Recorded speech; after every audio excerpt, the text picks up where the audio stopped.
Good morning બચ્ચા. હવે આપણે 8મું ચેપ્ટર ચાલે છે.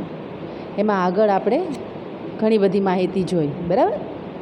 8મું ચેપ્ટર છે 9th સ્ટાન્ડર્ડનું, ભારતના રાજ્ય બંધારણનું ઘડતર અને તેના લક્ષણો.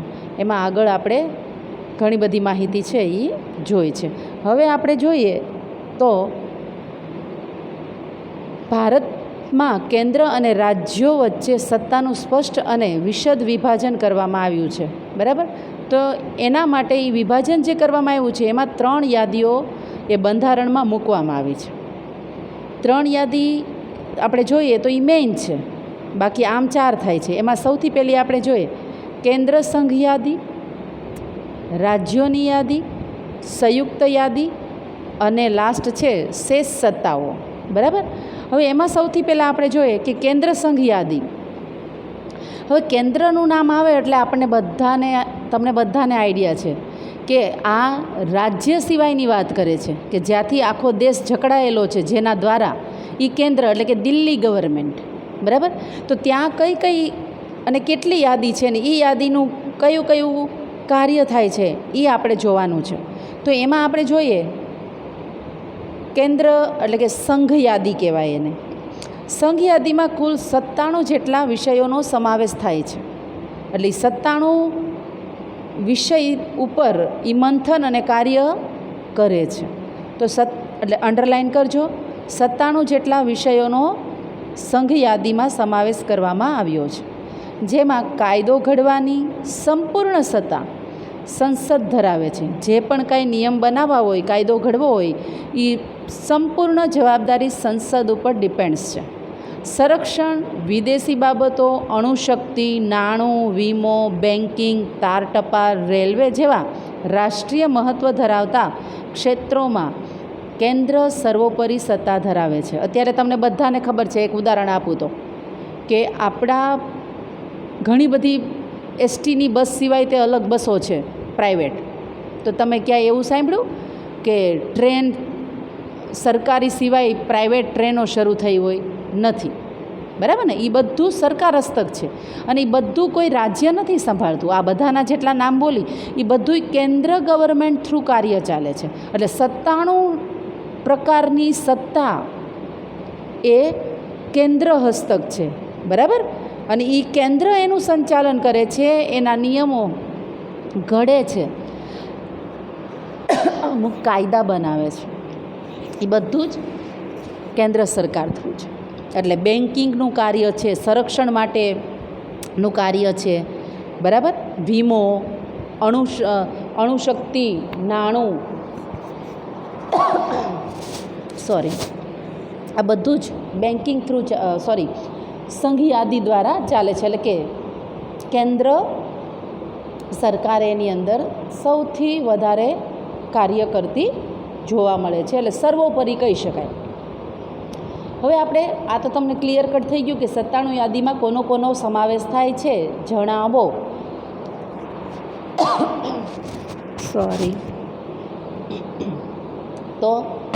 તો એની અંદર આ બધી જ યાદી જે મેં તમને કીધી અત્યારે એ બધી તમારે જણાવવી પડે, તો તમને 2 માર્ક છે એ રોકડા મળે, બરાબર.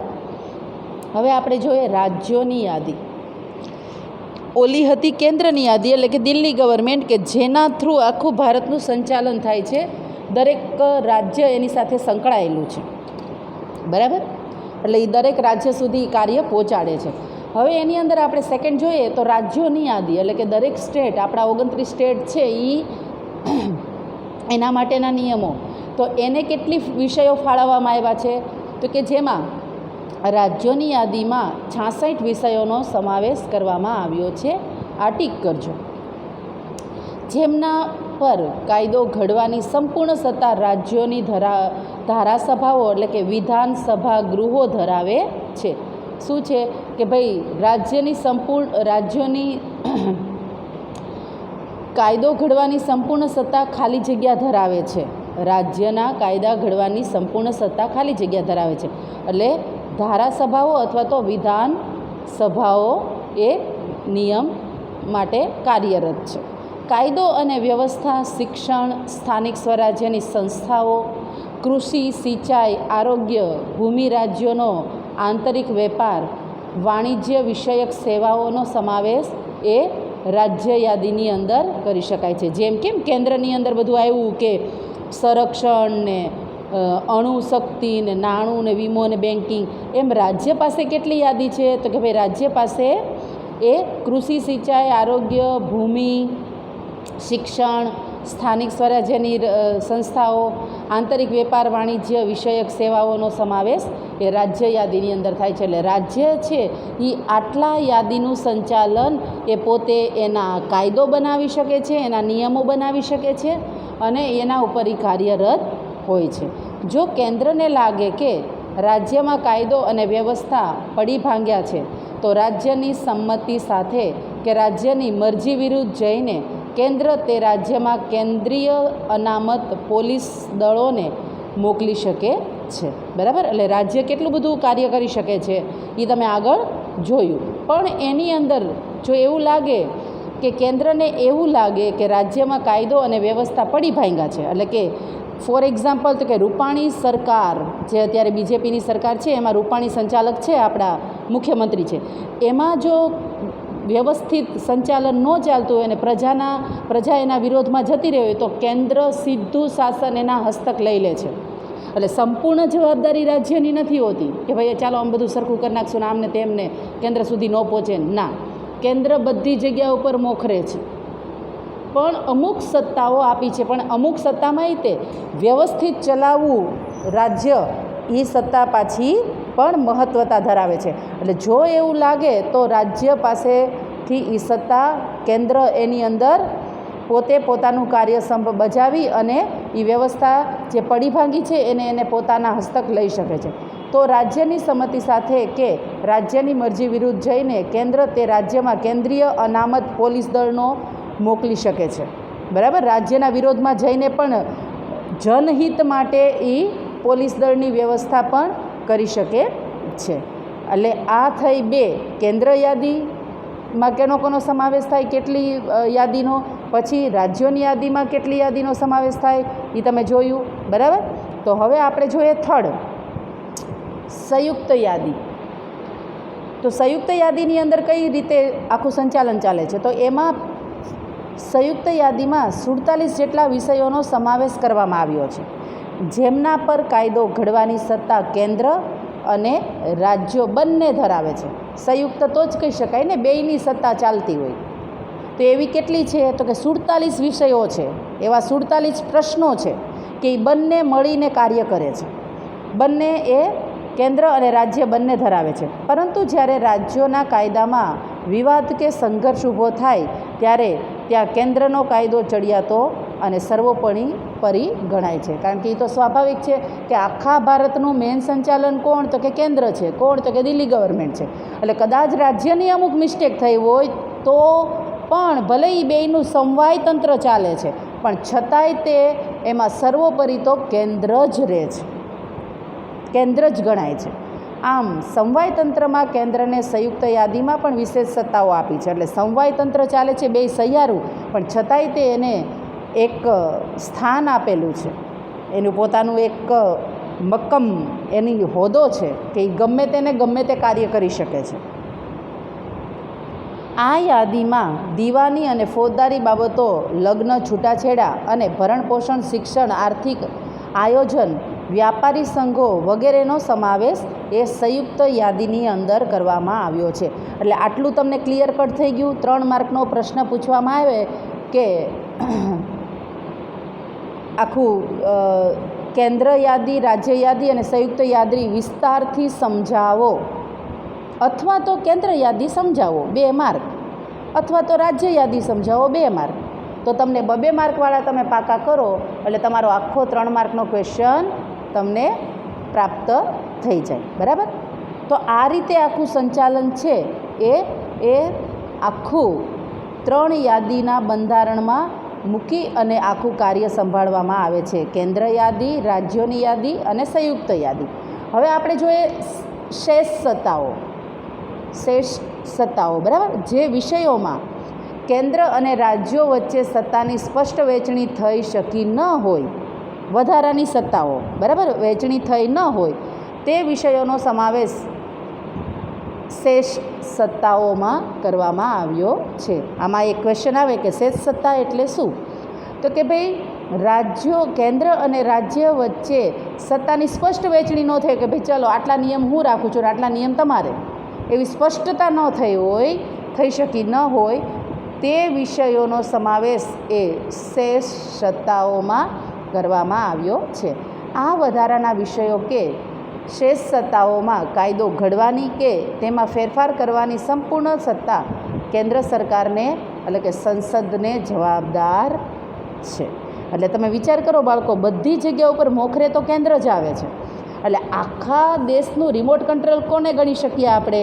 ભલે બધા રાજ્યમાં ડિવાઈડ કરેલું છે, નો ડાઉટ, પણ છતાંય તે આખું દેશનું રિમોટ કંટ્રોલ જો ગણવામાં આવે તો એ કેન્દ્ર બધી જગ્યાએ સર્વોપરી ગણી શકાય છે. બરાબર? તો તમને આટલું ક્લિયર થઈ ગયું હશે. બરાબર? હવે આપણે જોઈએ કે ભારતમાં કેન્દ્ર અને રાજ્યો વચ્ચે નાણાકીય સાધનોની પણ વહેંચણી કરવામાં આવી છે. નાણાકીય સાધનોની વહેંચણી પણ ઉત્પાદનમાં કઈ કઈ જગ્યા ઉપર કેટલું નાણુંનું કાર્ય થાય છે એની પણ વહેંચણી કરવામાં આવી છે. એમાં આપણે જોઈએ કે આબકારી જકાત, આયાત નિકાસ જકાત, પછી આવકવેરો વગેરે વધુ આવકો આપતા કરવેરા કેન્દ્રને ફાળવવામાં આવ્યા છે. જ્યાં જ્યાં સૌથી વધારે મોટો ટેક્સ પ્રાપ્ત થાય છે એ બધો ટેક્સ એ કેન્દ્ર હસ્તક છે, રાજ્ય હસ્તક નથી. નાના નાના ટેક્સ રાજ્ય હસ્તક હોય, પણ મોટા જ્યાં બેનિફિટ સૌથી વધારે હોય એ બધા ટેક્સ છે એ કેન્દ્ર હસ્તક છે, એટલે કે દિલ્હી ગવર્મેન્ટ હસ્તક છે. અને તમને બધાને ખબર છે કે આવી બધા ટેક્સ મોટા મોટા પાયે ચાલતા હોય છે, કે જે કોઈ ઉદ્યોગ ધંધાર્થીઓ છે અથવા તો કોઈ નોકરી કરતો વ્યક્તિ છે એનાય પગારમાંથી ટેક્સ કપાતા હોય છે. બરાબર? આ બધું જ એ કેન્દ્ર હસ્તક કેન્દ્રને ફાળવવામાં આવ્યું છે. એટલે આ ખાસ યાદ રાખજો.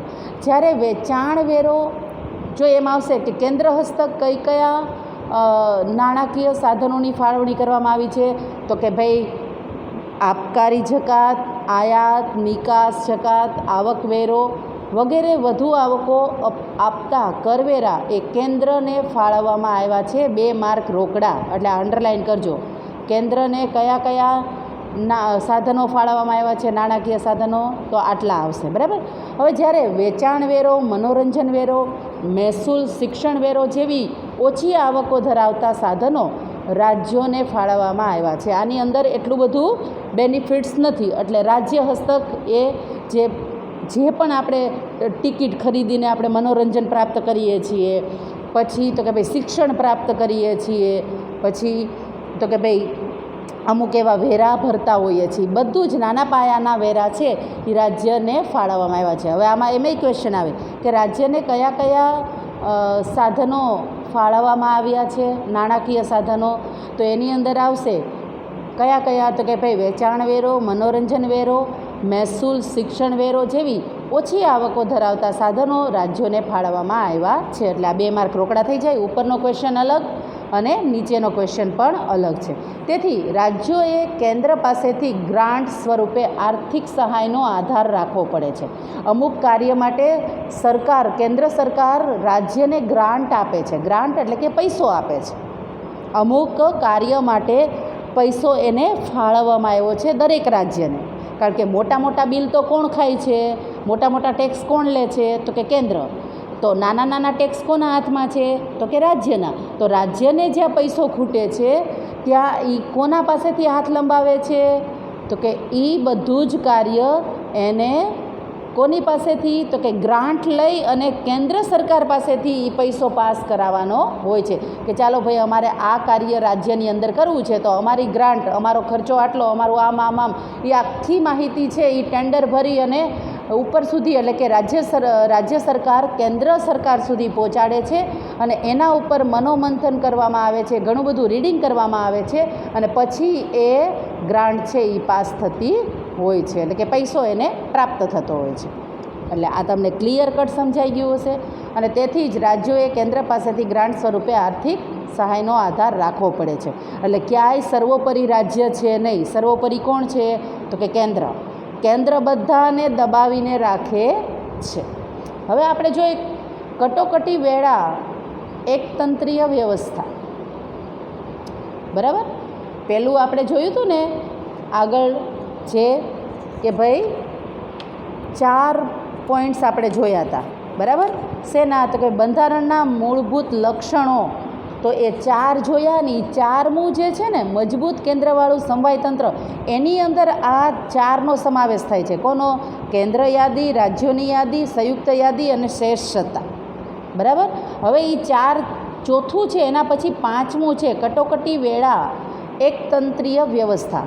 ઘણીવાર કટોકટી સર્જાતી હોય છે. તમારા ઘરે કટોકટી સર્જાય છે, એમ સરકારને કટોકટી સર્જાતી હોય છે કે ઓચિંતાનું કાંઈક રાજ્યની વ્યવસ્થા કથળી અને રાજ્યને કઈ રીતે સંચાલન કરવું, અથવા તો બોર્ડર ઉપર સૈનિકો માટેનું કઈ રીતે સંચાલન કરવું, નાણાંનું કઈ રીતે સંચાલન કરવું, આ બધી કટોકટીની જોગવાઈઓ હોય છે. જોઈએ આગળ. ભારતના બંધારણમાં 3 પ્રકારની કટોકટીની જોગવાઈ કરવામાં આવી છે. અંડરલાઇન કરજો. ભારતના બંધારણમાં ખાલી જગ્યા પ્રકારની કટોકટીની જોગવાઈ કરવામાં આવી છે. તો એમાં આપણે જોઈએ 3. આ તમને 2 માર્કનો ક્વેશ્ચન થઈ શકે. કટોકટી વેળા એકતંત્રીય વ્યવસ્થા વિસ્તારથી સમજાવો. તો એમાં પહેલું આપણે જોઈએ યુદ્ધ, બાહ્ય આક્રમણ કે શસ્ત્ર બળવો જેવા સંજોગોમાં રાષ્ટ્રીય સલામતી જોખમાય એવી સ્થિતિમાં દેશમાં સલામતી વિષયક કટોકટી જાહેર કરી શકાય છે. બરાબર, કયા વિષય ઉપર? તો કે ભાઈ યુદ્ધ, બાહ્ય આક્રમણ કે શસ્ત્ર બળવો જેવા સંજોગોમાં રાષ્ટ્રીય સલામતી માટે, રાષ્ટ્રના હિત માટે, રાષ્ટ્રની પ્રજાની સલામતી માટે સલામતી જોખમાય, રાષ્ટ્રીય સલામતી જોખમાય એવી પરિસ્થિતિમાં દેશમાં સલામતી વિષયક કટોકટી જાહેર કરવામાં આવે છે. એ રાષ્ટ્ર કેન્દ્ર સરકાર હસ્તક આ કાર્ય ચાલે છે. હવે સેકન્ડ આપણે જોઈએ કે રાજ્યમાં કાયદો અને વ્યવસ્થાની પરિસ્થિતિ પડી ભાંગી હોય, કે ભાઈ રૂપાણી સરકાર છે એ વ્યવસ્થિત રીતે આખા ગુજરાતનું સંચાલન કરી શકે એમ નથી, એટલે કે વ્યવસ્થાની પરિસ્થિતિ પડી ભાંગી ગઈ હોય, અથવા તો બંધારણીય, હું તમને ખાલી રૂપાણીનું ઉદાહરણ આપું છું, એમ નથી કહેતી કે સરકાર પડી ભાંગી, ચાલે જોજો બાળકો, અથવા તો બંધારણીય જોગવાઈઓ અનુસાર રાજ્યની સરકાર ચાલી શકે એમ ન હોય ત્યારે કેન્દ્ર સરકાર બંધારણીય કટોકટી જાહેર કરી શકે છે. અને ત્યાં સીધું શાસન, રાષ્ટ્રપતિ શાસન અથવા તો રાજ્યમાં એ આખું રાષ્ટ્રપતિ હસ્તક શાસન કરી નાખવામાં આવે છે. એનું સંચાલન સીધું રાષ્ટ્રપતિ કરે છે. એટલે રાષ્ટ્રપતિ આ ગુજરાત રહેવા નથી આવી જતા, પણ એના ખાસ વ્યક્તિઓ દ્વારા આખું સંચાલન રાષ્ટ્રપતિના અંડરમાં આવી જાય છે. કોઈ સીએમ ફીએમ નહીં, એ સીએમના ખાતાવાળાએ નહીં, જે બધા જુદા જુદા ખાતાના અધિકારીઓ છે ને એ નહીં, સીધું કોણ સંચાલન કરે? તો કે રાષ્ટ્રપતિ. ક્યારે? કે વ્યવસ્થા રાજ્યની પડી ભાંગી હોય તો જ, એમને એમ નહીં. બરાબર. હવે લાસ્ટ આપણે જોઈએ સતત ભાવ વધારાના કારણે નાણાંના મૂલ્યમાં ઝડપથી ધોવાણ થતું હોય ત્યારે નાણાકીય કટોકટી જાહેર કરી શકાય. આમ કટોકટીની આ 3 જોગવાઈઓ હેઠળ આપણું સમવાયતંત્ર એકંદરે એકતંત્રીય વ્યવસ્થામાં ફેરવાઈ જાય છે અને તેટલા સમયગાળા પૂરતું સમવાયતંત્ર સ્થગિત થઈ જાય છે. આમ કટોકટી વેળા એ 3 પ્રકારે થાય છે. બરાબર. અને આ 3યમાં કાર્યરત એ પ્રજાને હિતમાં રાખીને કાર્ય કરવામાં આવે છે. એ પછી કોઈ બેન્કિંગનું કાર્ય હોય, નાણાકીય કાર્ય હોય, સુરક્ષાનું કાર્ય હોય કે રાજ્ય ચલાવવાનું કાર્ય હોય. બરાબર. ચાલો, તો હવે આપણે કટોકટી વેળા એકતંત્રીય વ્યવસ્થા જોઈ. હવે આપણે જોઈએ દ્વિગૃહીય પ્રથા. બરાબર. દ્વિગૃહીય પ્રથામાં આપણે જોઈએ કે લોકો દ્વારા ચૂંટાયેલા પ્રતિનિધિઓમાંથી દર 5 વર્ષે આપણે ત્યાં ચૂંટણી થાય છે અને એ ચૂંટણીની અંદર લોકો મત આપે છે અને મત આપી અને પ્રતિનિધિને ચૂંટવામાં આવે છે. અને એ પ્રતિનિધિઓમાંથી બનેલી લોકસભા, એટલે કે લોકશાહીમાં લોકસભામાં જ સાચી સત્તા સ્થાપિત થયેલી છે. કારણ કે લોકસભા એ ખૂબ મહત્ત્વ ધરાવે છે, કારણ કે લોકો ચૂંટીને જે મોકલે છે, જે પણ લીડર છે એ લોકો થ્રુ ચૂંટાણો છે, એટલે લોકોનું આમાં ઇન્વોલ્વમેન્ટ કહી શકાય. એટલા માટે લોકસભામાં જ સાચી સત્તા સ્થાપિત થયેલી છે. તમને કદાચ ખબર હશે, હમણાં લોકસભાની ચૂંટણી આપણે માર્ચમાં ગઈ, બરાબર. સંસદના 2 ગૃહો છે, એ તમે બધા 8th સ્ટાન્ડર્ડથી નહીં પણ 7th સ્ટાન્ડર્ડથી ભણતા આવ્યા છો. 2 ગૃહો છે, એટલે કે ઉપલું ગૃહ રાજ્યસભા, ટીક કરતા જજો, નીચલું ગૃહ લોકસભા છે, બરાબર. એટલે આ ટીક કરજો. પ્રધાનમંડળની રચના સંસદ સભ્યોમાંથી કરવામાં આવે છે. પ્રધાનમંડળની રચના ખાલી જગ્યામાંથી કરવામાં આવે છે. તો શેમાંથી? તો કે સંસદ સભ્યો હોય છે. જ્યારે સંસદ ચાલતી હોય ને ત્યારે એની અંદર બધા સંસદ સભ્યો બેઠા હોય છે, અને એની અંદરથી એ લોકસભામાં પ્રધાનમંડળની રચના કરવામાં આવે છે. પ્રધાનમંડળ સંસદને જવાબદાર છે. પ્રધાનમંડળ છે એ સંસદ ઉપર ડિપેન્ડ છે અને એને જવાબદાર છે, કારણ કે સંસદ સર્વોપરી છે. લોકસભા દેશની અંદર સંસદ છે એ સર્વોપરી છે. પ્રધાનમંડળ લોકસભાનો વિશ્વાસ ધરાવે ત્યાં સુધી જ સત્તા ઉપર રહી શકે છે.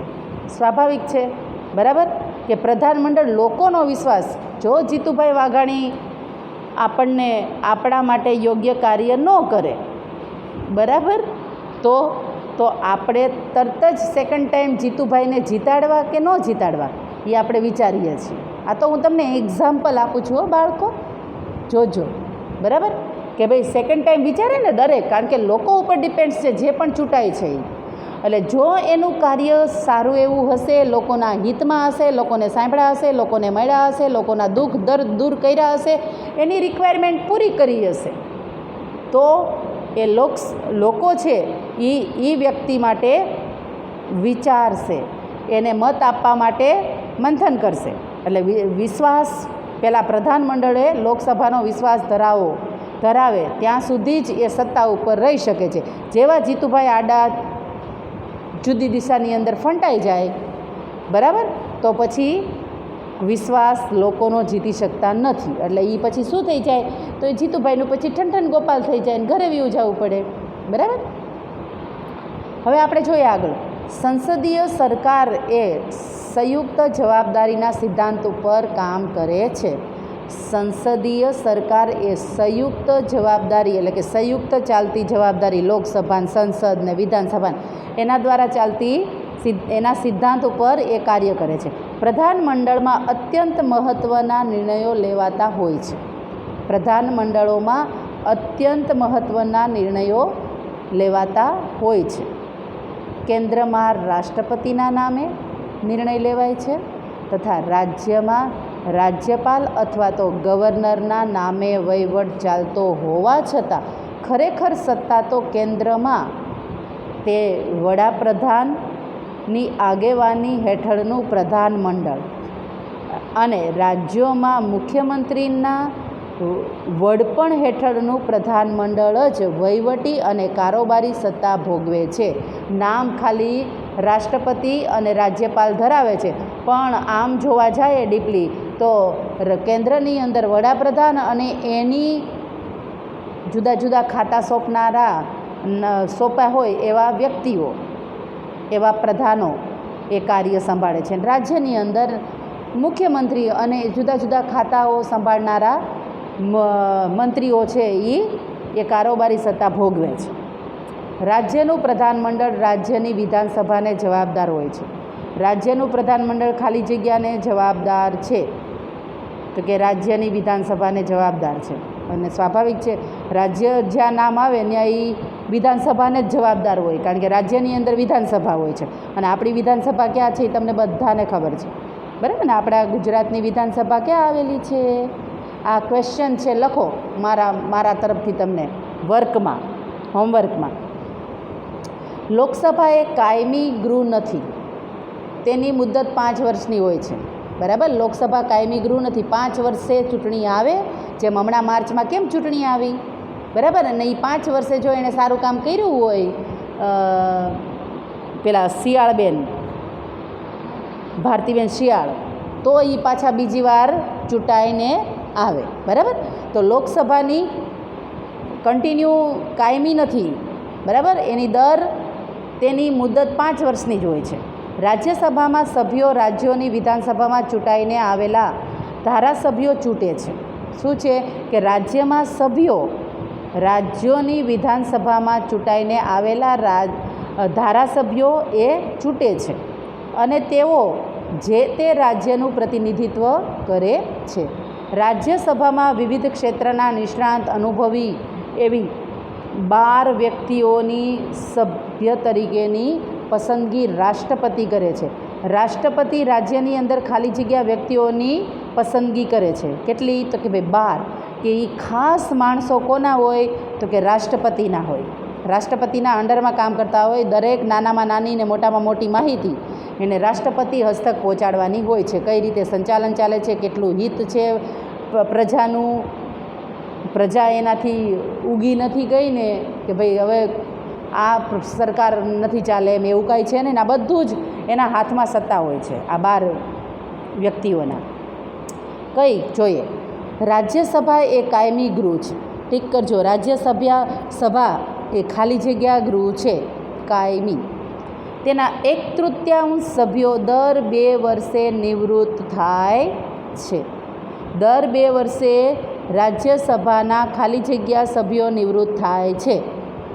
તો કે 1/3. કેટલા વર્ષે? તો કે 2 વર્ષે.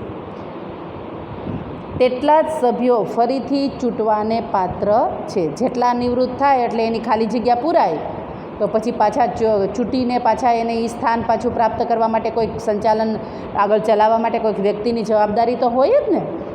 કોઈ ઉપર કન્ટિન્યુ તો ન હોય અને કોઈ કાંઈ કન્ટિન્યુ રહેવાનુંય ન હોય, બરાબર. આમ રાજ્યસભાનો સભ્ય 6 વર્ષ સુધી સભ્યપદ ધરાવે છે. રાજ્યસભાનો સભ્યપદ ખાલી જગ્યા વર્ષ સુધી સત્તા ઉપર રહે છે. રાજ્યસભાની વાત કરું છું બાળકો, એટલે ખાસ ધ્યાન રાખજો. એની અંદર 5 વર્ષ જીકી દેતા નહીં, બરાબર. એની અંદર આવશે 6 વર્ષ. રાજ્યસભાની સત્તા પ્રમાણમાં ઓછી છે, જ્યારે લોકસભાની સત્તાઓ વિશેષ, ચડિયાતી અને નિર્ણાયક છે. રાજ્યસભાનું સંપૂર્ણપણે વિસર્જન થતું નથી, એટલે કે બધું જ પૂરું થઈ ગયું એમ નથી, બરાબર. રાજ્યસભાનું સંપૂર્ણ વિસર્જન થતું નથી, જ્યારે ધારાસભાનું સંપૂર્ણ વિસર્જન થાય છે. દર 5 વર્ષે ચૂંટણી થાય અને 5 વર્ષે ચૂંટણી જ્યારે થાય છે ત્યારે જે સત્તા આવે છે એ સત્તા પાછું નવેસરથી એનું કાર્યભાર સંભાળે છે. જ્યારે રાજ્યસભાની અંદર શું છે કે જ્યારે લોકસભાની સત્તાઓ વિશેષ, ચડિયાતી અને નિર્ણાયક છે, જ્યારે રાજ્યસભાનું સંપૂર્ણપણે વિસર્જન થતું નથી, કારણ કે 1/3 સભ્ય જ દર વર્ષે નિવૃત્ત થાય છે, દર 2 વર્ષે. તો બીજા બધા જે પાછા તો કન્ટિન્યુ રહેવાના જ છે જ્યાં સુધી એને એના સમય પ્રમાણે પૂરું ન થયું હોય ત્યાં સુધી, બરાબર. એટલે એ લોકો એનું રાજ્યસભાનું સંપૂર્ણ વિસર્જન થતું નથી. આ ખાસ યાદ રાખજો. હવે આપણે જોઈએ 7મું, સ્વતંત્ર, નિષ્પક્ષ અને એકીકૃત ન્યાયતંત્ર, બરાબર. સ્વતંત્ર, નિષ્પક્ષ અને એકીકૃત ન્યાયતંત્ર. હવે એમાં આપણે આગળ જોઈએ. બંધારણીય જોગવાઈ અનુસાર ભારતમાં સળંગ, સ્વતંત્ર, નિષ્પક્ષ અને એકસૂત્રીય ન્યાયતંત્રની વ્યવસ્થા કરવામાં આવી છે. નિષ્પક્ષ છે, એ કોઈના સાથે જોડાયેલ નથી, કોઈ એમાં દખલગીરી પણ ન કરી શકે. અને ન્યાયતંત્ર બહુ મહત્વતા ધરાવે છે. ન્યાયતંત્ર છે એટલે આપણે બધા સીધી લીટીમાં રહીએ છીએ. ન્યાયતંત્ર ન હોય તો ગમે તે માણસ ગમે તે કાર્ય કરી શકે છે અને દેશનું સંચાલનને ખાડામાં પણ નાખી શકે એમ છે. એટલે કોઈ પણ દેશને ચલાવવા માટે સૌથી પહેલાં એનું ન્યાયતંત્ર મજબૂત હોવું જરૂરી છે. એના નિયમો મજબૂત હોવા જરૂર છે. એના ઉપર એક્શન સારા પ્રમાણમાં લેવાય છે એ જરૂરી છે. જેની ટોચે જે ન્યાયતંત્રની સ્થાપના કરવામાં આવી છે, જેની ટોચે એટલે કે સૌથી મોટી સર્વોચ્ચ અદાલત આવે છે. પછી મધ્યમાં એટલે કે રાજ્ય કક્ષાએ વડી અદાલતો અને નીચે એટલે કે જિલ્લા કક્ષાની અને તાબાની અદાલતો ઉપરાંત વિશેષ અદાલતો પણ જોવા મળે છે. સર્વોચ્ચ અદાલતના ચુકાદા ભારતમાં આવેલ તમામ અદાલતો માટે બંધન કરતા છે. સંઘ સરકાર અને રાજ્ય સરકાર વચ્ચે બંધારણીય બાબતો કે શું છે તો કે ભાઈ સંઘ સરકાર અને રાજ્ય એટલે કે કેન્દ્ર અને રાજ્ય સરકાર વચ્ચે બંધારણીય બાબતો કે કાયદાના અર્થઘટનનો અંગે વિવાદ થાય તો તેના ઉકેલની અંતિમ સત્તા, બરાબર, આ બંને વચ્ચે કોઈ વિવાદ થાય એટલે કે કોઈ પ્રશ્ન ઊભો થાય તો એ બંને ઉકેલની અંતિમ સત્તા એ સર્વોચ્ચ અદાલત ધરાવે છે. એટલે કે રાજ્ય અને કેન્દ્ર હસ્તક કોઈ પણ વિવાદ ઊભો થાય તો એ બધું જ કોના હસ્તક જાય છે, એના ઉપર એક્શન લેવી, એનો ચુકાદો આપો, એ બધું જ સર્વોચ્ચ અદાલતને પાસે છે. ન્યાયતંત્ર કારોબારીથી સ્વતંત્ર છે અને ન્યાયતંત્ર છે એ કારોબારી એટલે કે વહીવટથી સ્વતંત્ર છે. એની અંદર કોઈનું સંચાલન ચાલતું નથી, એટલે કે એ સ્વતંત્ર છે, કોઈ એની અંદર હસ્તક્ષેપ ચાલતો નથી અને તો જ એ સારી રીતના ન્યાયતંત્ર ચાલી શકે છે. બંધારણના રક્ષક અને વાલી તરીકે ન્યાયતંત્ર નાગરિકોના અધિકારોનું રક્ષણ કરે છે. હવે આપણે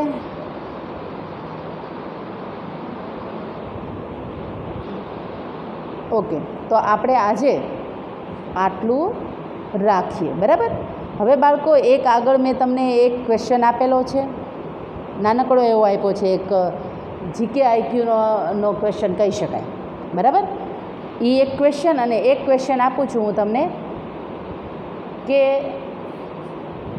ભારતની બંધારણમાં કેટલી યાદીનો સમાવેશ થાય છે અને કઈ કઈ યાદી સમજાવો, બરાબર. આ તમારો ક્વેશ્ચન છે. એટલે તમને 2 ક્વેશ્ચન આપ્યા છે વર્કની અંદર અને તમે બધા એ કરશો. ઓકે, બાય, ટેક કેર, સ્વસ્થ રહો, મસ્ત રહો.